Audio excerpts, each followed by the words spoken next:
Since Aerogarden first popularized these kinds of tabletop, appliance-style hydroponic gadgets, a lot more people have gained access to growing food indoors, hydroponically, and with little to no research or effort to get started.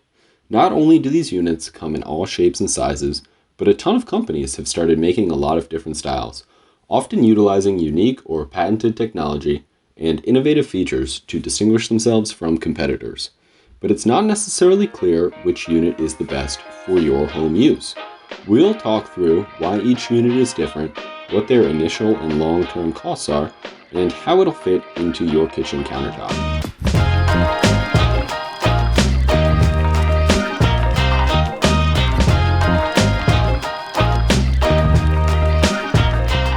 For this test, we gathered an Aerogarden, a ClickandGrow, a Vegebox, and an IDOO 12-plant hydroponic garden. Each unit costs $100 or less, making them all similarly priced units from each company. We followed each unit's directions for setup and maintained their water levels at the prescribed amount. We used urban leaf basil seeds for all units in order to maintain consistency, although the ClickandGrow pods come pre-seeded, so we left those as is. You will notice that halfway through the test, the Vegebox was removed. This is due to the fact that only one seedling took root, which proved a hypothesis I had in the Vegebox unboxing video, which is linked in the corner, about how poorly I thought the foam sponges would perform in this type of system. Foam is really not a great grow medium, and there's a reason you don't see it that often as a hydroponic substrate. So, without further ado, let's get to the results. As you can see, our IDOO unit came in a pretty definitive last over the other household names in this trial. ClickandGrow and Aerogarden both gave us some nice big-leafed and green plants, while the IDOO's growth was lackluster to say the least. I attribute this mainly to their subpar growing medium. Although, this could also have been a result of their pelletized nutrients, which you have to mix with water before using. Between the ClickandGrow and the Aerogarden Harvest, it's a pretty close toss-up, so the decision here may lie in your priorities as an indoor gardener. Both units gave way to nice and fragrant basil, perfect for cooking, drying, and garnishes.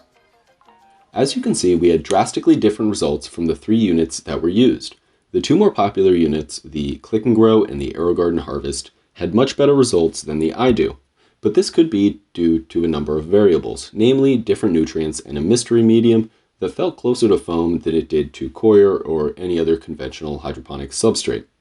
You will notice that the roots struggled to make it through the IDOO substrate and were essentially funneled through the middle hole instead of having nice populated substrates like we can see in the Aerogarden sponges. While the Aerogarden and IDOO units required nutrient top-offs, the ClickandGrow has everything it needs in the plant pods, so there's no worrying about nutrients. As a side note, many people experience mold or algal growth in these sorts of units, and we did see a little of that in these units. However, it was not significant enough to cause concern or noticeably interfere with plant growth.